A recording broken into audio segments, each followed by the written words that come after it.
کائنات کا حقیقی وارث۔ خوش قسمت ہوتے ہیں وہ لوگ جن کی کسی ادا، بات، لفظ، حرکت، عبادت، ریاضت، مجاہدے، دعا سے خالق کائنات راضی ہو جاتا ہے اور پھر اس کے دل کو اپنی محبت سے بھر دیتا ہے۔ جب کسی انسان کے دل و دماغ میں خدا کی محبت کا شگوفہ کھلتا ہے تو اس کو کائنات میں بکھرے ہوئے خدا کے مناظر میں صرف اور صرف مالک کائنات ہی نظر آتا ہے۔ بلا شبہ کائنات میں ہر طرف حسن بکھرا پڑا ہے۔ یہ مسکراتے ناچتے پھول، ستارے، گنگناتی ہوئی ہوائیں، مست گھٹائیں، لہراتی ہوئی بجلیاں، پہاڑوں سے پھوٹتے چشمے اور جھرنے، پہاڑوں سے گرتی ہوئی آبشاریں، گاتی ہوئی ندیاں، میٹھی دل آویز چاندنی، سنہری دھوپ، خمار آلود شامیں، یہ درخت، باغات، بارش، اڑتے سرمئی بادل، چار سو جلوے ہی جلوے، نغمے ہی نغمے۔ کائنات میں ہر وقت رنگ و نور کی برسات جاری رہتی ہے۔ کوسے قزح کے رنگ، کہکشاں کی روشنی، آسمان، چاند، تارے، ہر منظر خدا کے وجود کی گواہی دیتا ہے۔ ظاہری حسن کے ساتھ ساتھ ان میں بلا کی لطافت اور پیچیدگی پائی جاتی ہے۔ وہیل مچھلی کے صرف ایک بال تک غذا پہنچانے کے لیے 400 نسوں کا جال بچھا ہوا ہے۔ انسانی دماغ کروڑوں اعصابی خلیوں اور جواہر کا مرکب ہے۔ خدائے واحد کی بڑی تخلیقات کے ساتھ ساتھ ایسی باریک مکھیاں بھی نظر آتی ہیں جو اتنی ننھی اور چھوٹی ہوتی ہیں کہ ان کے پر، سر اور پاؤں تک دکھائی نہیں دیتے، لیکن وہ اپنی ذات میں مکمل ہوتی ہیں۔ اس خالق عظیم کی عظمت ملاحظہ ہو کہ اس نے ان کی باریک ٹانگیں اور پر بنانے کے لیے کون سا طریقہ یا آلات استعمال کیے ہیں۔ اگر انسان اپنے جسم پر ہی غور کر لے تو خدا کے آگے سجدہ ریز ہو جائے۔ ہم جب قدم اٹھاتے ہیں تو ایک ٹانگ جسم کو سہارا دیتی ہے اور دوسری آگے بڑھتی ہے۔ اس چھوٹے سے عمل میں تقریباً 108 پٹھے کام کرتے ہیں، لیکن اس خدا کی تخلیق پر حیران جائیں کہ ہمیں بالکل بھی احساس نہیں ہوتا کب پٹھے مڑے، پھیلے اور سکڑے۔ ہمارا جسم ایک مشین کی طرح کام کرتا ہے۔ ہمارے جسم کے تمام اعضاء ایک دوسرے کے ساتھ مکمل تعاون کرتے ہیں۔ انسان کی بنائی مشین نہ تو اپنی دیکھ بھال اور نہ ہی اپنی مرمت کرتی ہے، لیکن حیوانی مشین اپنی مرمت اور دیکھ بھال خود بخود کرتی رہتی ہے۔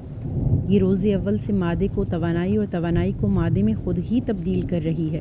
اس میں ہماری کوشش نہیں ہے۔ جب بھی کوئی وائرس یا جراثیم ہمارے اندر چلا جاتا ہے تو ہمارا دفاعی نظام اس پر ٹوٹ پڑتا ہے۔ زخم اور ہڈی اگر ٹوٹ جاتے ہیں تو خود ہی ٹھیک ہو جاتے ہیں۔ خون اگر بہہ نکلے تو خود ہی جمنا شروع ہو جاتا ہے۔ جسم کے سارے اندرونی نظام خود بخود ہی کام کرتے رہتے ہیں۔ جب ہم جاندار اشیاء کا مطالعہ کرتے ہیں تو ہمیں حیرت انگیز منظر اور پلان نظر آتا ہے۔ ہر جاندار ماحول کے سانچے میں ڈل رہا ہے۔ کچھ جانور ایسے ہیں جو صرف خشکی پر زندہ رہ سکتے ہیں، کچھ ہوا میں، کچھ کھارے پانی میں، کچھ میٹھے پانی میں۔ مچھلی کی ایک قسم سمندر کی گہرائیوں میں رہتی ہے جہاں روشنی نہیں پہنچ سکتی۔ کچھ جانور صرف برفوں میں ہی رہ سکتے ہیں، کچھ آگ برساتے صحراؤں میں، کچھ پہاڑوں کی بلندیوں پر۔ قدرت نے ان جانوروں کی حفاظت کا بھی شاندار خودکار نظام وضع کر رکھا ہے۔ جو جانور جس ماحول میں رہتا ہے اسے وہی رنگ عطا کر دیا جاتا ہے تاکہ وہ نظر نہ آ سکے۔ کائنات کا آپس کا باہمی تعلق بھی کیا خوب ہے۔ پودوں کا انحصار زمین کی زرخیزی ہے تو حیوانات کا پودوں پر۔ باغ میں کوئی پھول اس وقت تک نہیں کھل سکتا اور پھل میں شیرینی نہیں آ سکتی جب تک ستاروں کی شعاؤں سے مستفیض نہ ہوں۔ انسان کے معمولات پر اگر غور کریں تو خدا یاد آ جاتا ہے۔ انسان نے اپنے کاموں کے لیے مختلف لیور بنائے۔ کنویں سے پانی نکالنے کے لیے چرکھڑی، زمین جوتنے کے لیے ہل۔ کنویں سے پانی نکالنے کے لیے چرکھڑی، زمین جوتنے کے لیے ہل بنایا، کدال، درانتی، بیلچا۔ اس قسم کا نظام انسانی کنویں سے پانی نکالنے کے لیے چرکھڑی، زمین جوتنے کے لیے ہل بنایا، کدال، درانتی، بیلچا۔ اس قسم کا نظام انسانی جسم میں بھی ہے۔ مثلاً ایک لیور سر اٹھانے اور جھکانے کے لیے، دوسرا بدن کو سہارا دینے اور تیسرا اشیاء کو اٹھانے کے لیے۔ اور آپ دیکھیں جسم کے ہر جوڑ پر قبضے لگا دیے گئے ہیں۔ ہمارے کندھوں، گھٹنوں، ٹخنوں، کلائیوں، کوہنیوں اور کمر کو مضبوط قبضوں نے جکڑ رکھا ہے۔ بدن میں باریک نالیوں کا جال بچھا ہوا ہے اور جا بجا والو لگے ہوئے ہیں۔ کمال کی تخلیق ملاحظہ ہو کہ ہوا غذا کی نالیوں میں نہیں جا سکتی اور نہ غذا ہوا کی نالی میں۔ اس طرح کے والو شریانوں میں بھی موجود ہیں۔ ہمارے جوڑوں کو تیل دینے کا بھی فطری نظام موجود ہے۔ دانت میں خون کی سپلائی کا نظام کتنا حیرت انگیز ہے۔ آنکھ اور کان کی ساخت دیکھ کر تو انسان سجدہ ریز ہو جاتا ہے، اس خدا کی خالقیت کو دیکھ کر اور خالق عظیم کی ثنا پر مجبور ہو جاتا ہے۔